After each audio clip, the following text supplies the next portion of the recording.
Hi everyone, happy Biafra Remembrance Day, May 30. It has been a very touching tribute to remember those who lost their life in the course of fighting Biafran war. I also remember those youth who are daily struggling to see that Biafra Republic is established. And I also acknowledge every effort of meaningful Nigerians too, who think it's better for Nigerians to be one and stay together. But let's be honest and look into the whole case of Biafra. Mostly the Igbos pushing for Biafra. We understand that Nigeria is, can actually, not move ahead without the Igbos. Igbos has been very industrious people. Most of the country development is built by the Igbos. And hardly every part of Nigeria that you be today that you will not see Igbos establish, big timely, have a lot of structures. In business, they are, the key, the backbone of Nigeria. And this is very important for any country to get an economic stability. You must have small business who are willing to, to excel in what they do. So other ethnics in Nigeria cannot match the experience of the Igbos, and the government has not been very constructive in handling the case of the Biafran people. So these have led to a lot of collision between those seeking for popularity and those seeking for genuine integration of the Igbos, and those seeking to actually be, part of the nation, or live peacefully in harmony. So as Biafra celebrates 50 years today, I just try to draw back the problem and see how it goes from there. The Nigerian government have actually failed the whole citizen by not fixing this problem right from the time they reconcile. Biafra war was fought in May 30th, but Biafra declared a nation in May 30th, 1967 to 1970, which is 3 years reign of a nation. That's very huge. Within 3 years, you have established a lot of protocols. And for Biafra to hold Nigeria to that extent, it means that Biafra has something to offer. I must remind Nigerians that Biafran government was put only when the British happened to be the colonial master, aligned with Nigerian military and directly fighting the Biafran soldiers and killing. And Awolowo and others make a conscious decision by stopping aid and food from getting to the Biafra region, because they still, the ports and things belongs to them, and they collaborate with other nearby places like rivers who has water access more too. Rivers was told, a wrong story, so that they can turn against Biafra. That leads to a lot of regret from rivers today. After the kill of Sarawiwa by Abacha, the people of Ogoni and many river states realize that Biafra is actually not against them. They are fighting for their rights. They are fighting to be recognized about their resources, to enjoy what they have, instead of being left outside. People also think that Biafra war is just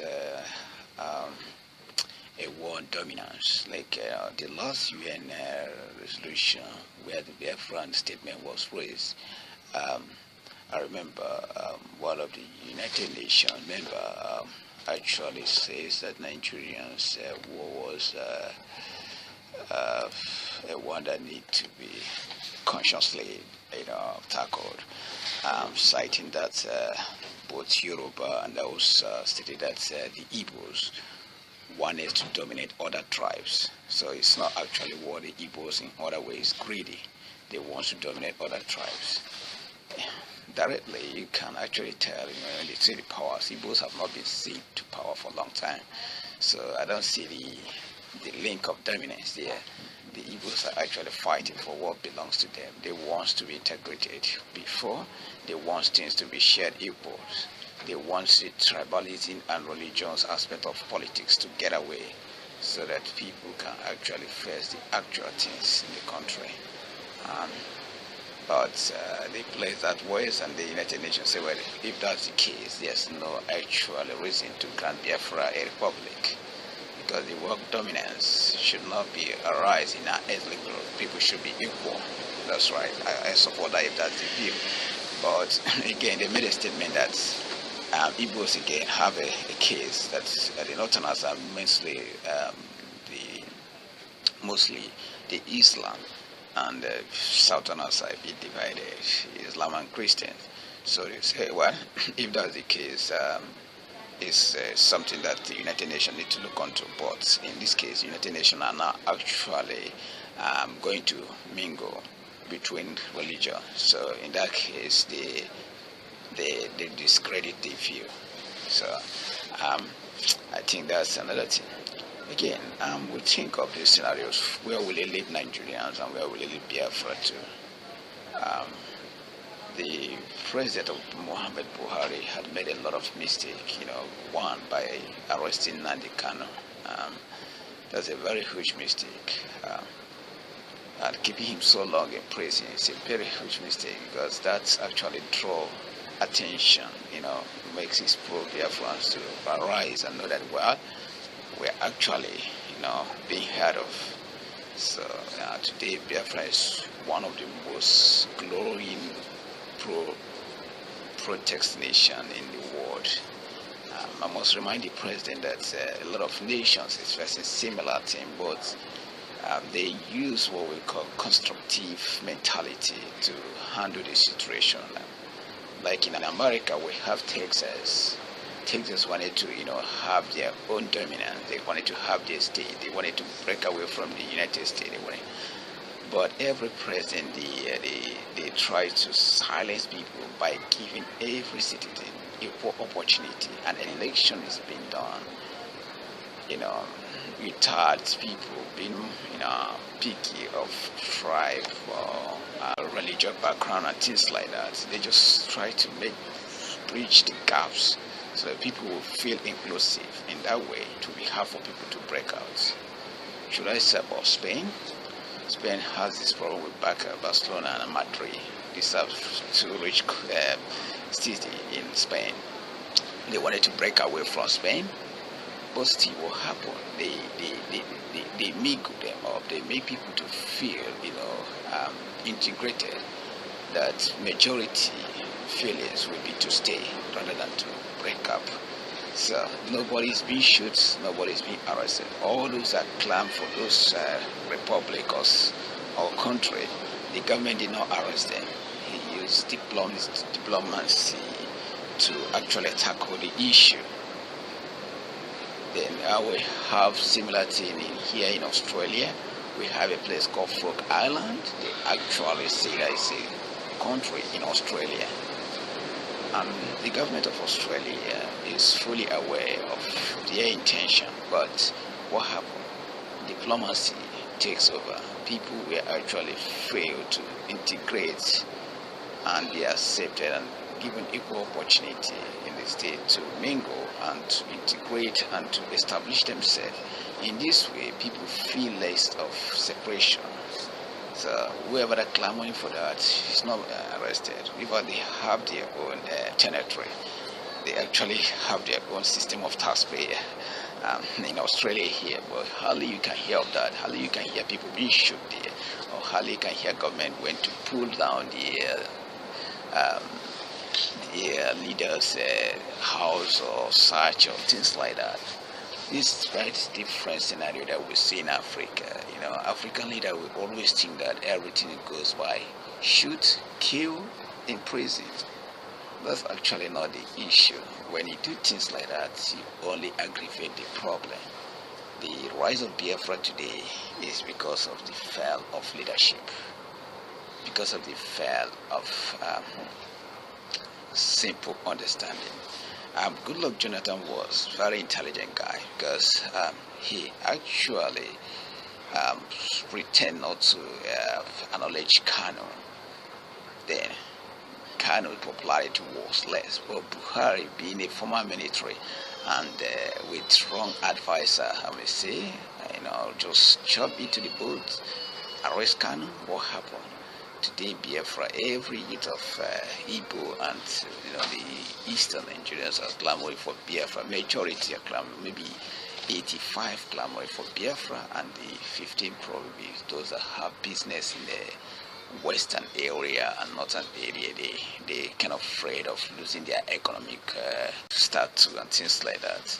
I think the government really need to come back to the drawing board and actually see how they can structure this, because he has actually spread out of hand. And now the option of killing Kano will not be a very good one, because if Kano kills today, there's millions of Kano there that will rise. And how many will you kill?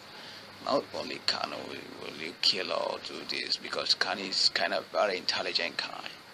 He's somebody who knows the power of technology. He has, used, airwaves to spread out the news that Biafra is a nation that need to be established. And the government must be very careful in trading with the Biafra, because the world we are now is a world of interest. If there's any war break out from Nigeria today, there will be a conflict of interest. And I think during the 1960s war between Biafra, there's no problem of Islamic terrorists. So this will also alter people's judgment of backing Nigeria, because the Biafran will say, we are Christians, we have not bombed any plane, and we are ready to integrate with Christian nation and fight terrorists. In this way, they probably take the Russians will look onto Biafra. And Russia, being mindful of oil, they will use that privilege to support Biafra. Israel, which have been supportive of Biafra, will actually bought in there. And meanwhile, the current president of America, Donald Trump, is a very clever guy, because Donald Trump will not want to fight only where the UK's, the British will benefit, because British have the majority of the investment in the oil side. So Donald Trump will actually pull out his men, or try to protect the American interests and be neutral. This is true, and be neutral. In this way, Russia will actually have the opportunity to push out UK, because UK cannot match Russia. This simple. The problem we have in Syria today is that Russia is backing Syria, and for Russia to back Syria because of their interests, America will not like to get into that scenario again, because Russia and China is definitely testing for the world power. And once Russia is here, China is coming over there, and North Korea is there. All these countries are actually in the age with America for America to lose the world power. So America is treading carefully. This is something that Nigerian government have to put on his mind when tackling the issue of Biafra. Again, to me, I understand again what we say about the ethnicity, mostly the majority ethnicity, which is Igbo and Yoruba. The Yoruba tribe has actually been very, should I say, weak in this decision, because they live the scenario between the North and the Igbos. And the Yorubas, before the war, before the Nigerian war, they have been oppressed by the Northerners. I thought they have been taken over by the Northerners. So the only way they can get protection is to side the Northerners. They cannot stand. If the Yorubas have been clamoring the way Igbos are clamoring, and Igbos are in the side of Northerners, they could have been wiped away. This case could have been gone.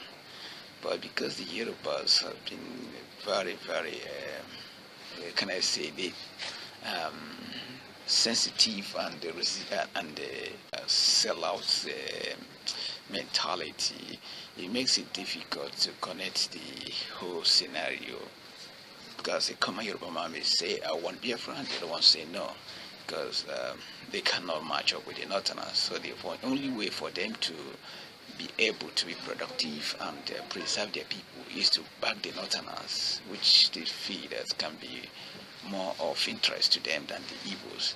So in this way, it's a big case, because it's a big case because once the hook is broken, the Yorubas will actually stand to lose a lot. They will lose a lot. The Northerners may say, okay, if we cannot hold the Igbos, then we have to dominate these people. So it's a very sensitive issue in breaking Nigeria, that the government have to sit down, and the tribes have to sit down and work out, what they have to do, and how could they tackle this continuous growing of Biafra scenario. I understand that Nigerian government has actually deployed police, military, and other security forces to shoot, not even to arrest, but to shoot every agitated Biafran people. This is just it's a dumb mentality when you talk of leadership, because leadership is not about violence. It's about working with the people to achieve your aim. If you can't work with the people to achieve your aim, then there is a big problem. Why will you be a leader? Leader is bringing people together again. You have to bring people together again. It's not about war. If you're a leader and think claiming for war, then you probably be a terrorist. We have a problem here. There's been Northerners more of Islamic and jihad minded. So they probably see the killing of Biafra as a jihad war, which killing a Christian is a profit to a Muslim man, and the Westerners, Yoruba, even those that are Christian that may probably sympathize with Biafrans, may not be able to speak because of scare. Because when we talk of Nigeria, the Yorubas are the most scared people. I'm not picking tribe here, but let's be honest with what we're just saying here. And I also understand that if Nigerians decide to be together, they can actually achieve great things, because some of these tribes have unique things to offer.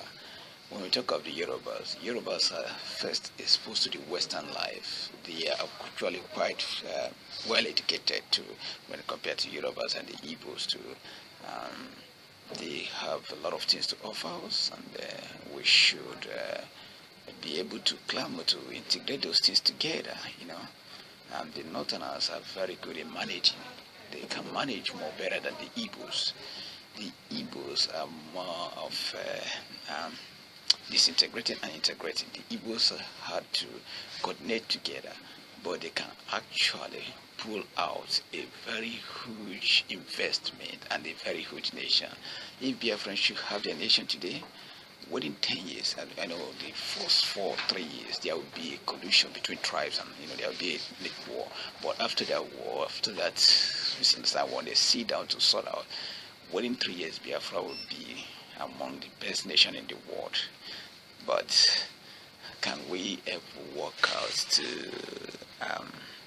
accommodate this together and work for one Biafra, and war for one Nigeria, or war for one Arewa or Oduduwa Republic?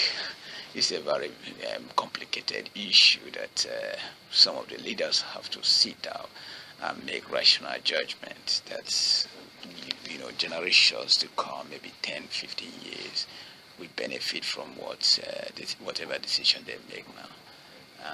I sometimes get upset with the past leaders of Nigeria, because if after the Biafra war they sit down to fix this problem, someone like me should not be born on this world and be thinking of Biafra or Biafran, or be saying this that youths have been killed because they clamor for Biafra. My dad fought for war, for Biafra war.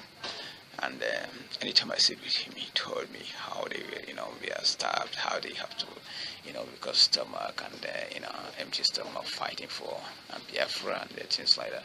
I felt so bad. But he told me, what, son, worth it, because I won't stand there and see my people being marginalized or being oppressed. Nigerians, Igbos are the people that actually fight for the Republic of Biafra, Republic of Nigeria. The Igbos actually waited for the others to get up before they actually built the nation together. And I can't see why we cannot do much better. If the government think that, I cannot handle this situation, I'll give power to the citizens. That's how many nations do. Say, well, citizens, you guys elected me to this position. The Igbos have to vote. They wanted to stay or not. If they wanted to leave, we others will call ourselves and ask Igbos, you will leave, we'll put the demarcation that will work to establish the nation. I think the Arewa and the Northerners can actually build a good nation if the Igbos have to leave.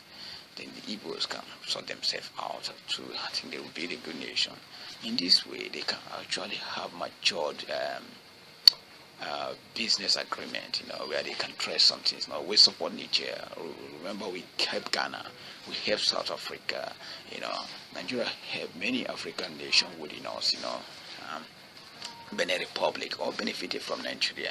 These are all matured agreement, where we use the ECOWAS passport to walk around those nations to make business. This is all matured agreement. It can still happen. If Biafra have to take their step today, so the government should always think smart and save life, There's nothing worth people dying, and I don't think there is a good scenario, people being in a situation where they don't want to be.